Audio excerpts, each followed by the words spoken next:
Welcome to the trillion-dollar chessboard, decoding sovereign wealth funds' geopolitical power. We're diving into the world of funds that are reshaping global finance and statecraft. Sovereign wealth funds, or SWFs, have quietly amassed capital exceeding $11 trillion. But this isn't just about money, it's about power. These government-owned investment vehicles collectively control more capital than the entire private equity industry, highlighting their immense influence on the global economy. SWFs sit at the powerful intersection of state policy and global finance. Their investment decisions are now influential forces that can shift economic alliances and alter strategic dependencies.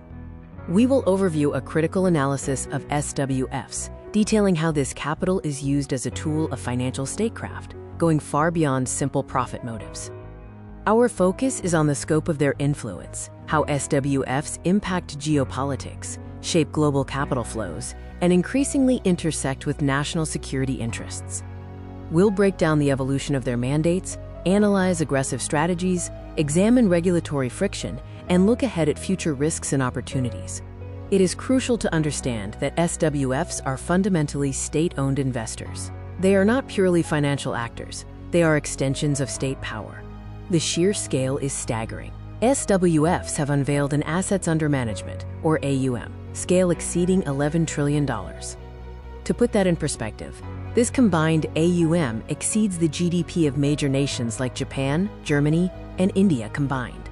Top holders include funds from Norway, China, the UAE, Singapore, and Saudi Arabia. Their growth is driven by massive oil surpluses and export-led economic gains. Critically, there's a shift toward less liquid, more strategic assets like private equity, infrastructure, and real estate. This brings us to the strategic investment mandate shift that defines modern SWFs. The traditional goal was simple: long-term savings and stabilization.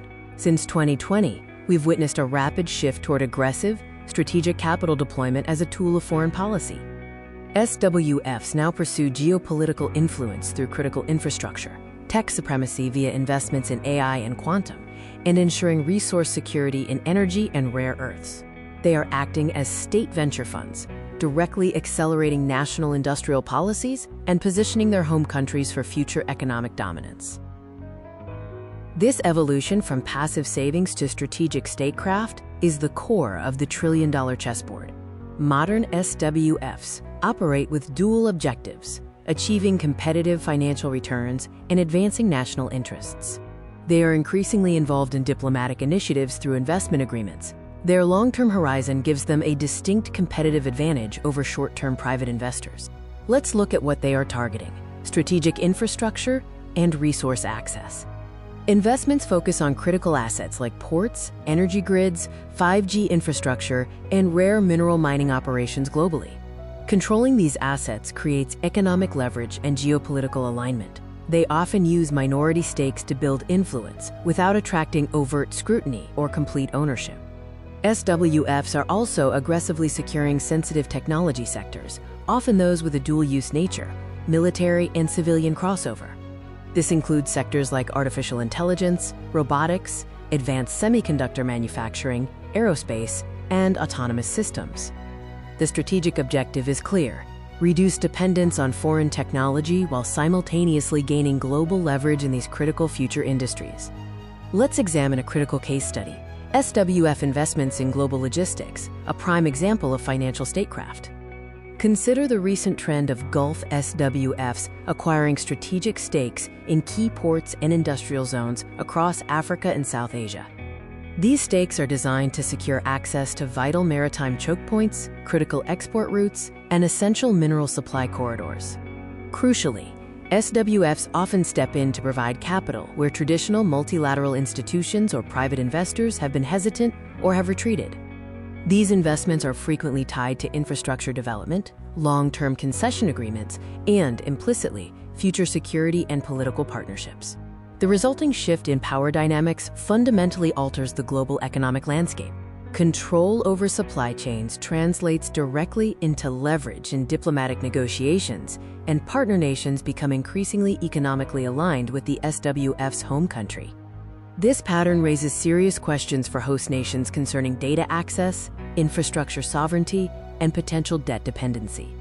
In response to these strategic moves, nations are establishing robust countermeasures, primarily through investment screening mechanisms. Governments are responding with stronger oversight and tighter regulations. Comprehensive screening frameworks are now the global standard. The role of the U.S. Committee on Foreign Investment in the United States, or CFIUS, and the EU's national security are very crucial. CFIUS actively blocks deals involving sensitive data, defense technology, semiconductors, and critical infrastructure when national security risks are identified.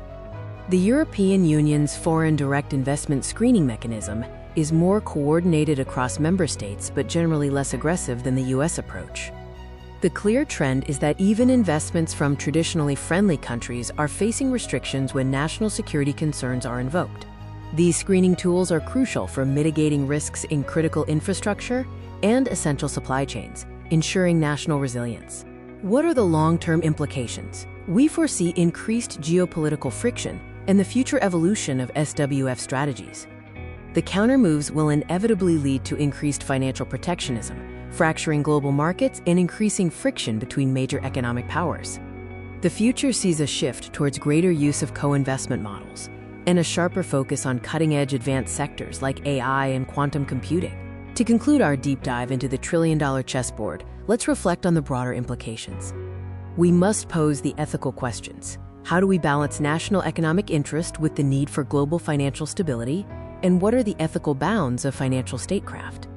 Sovereign wealth funds are the modern embodiment of financial power, fundamentally shaping global capital flows and the geopolitical balance of the 21st century.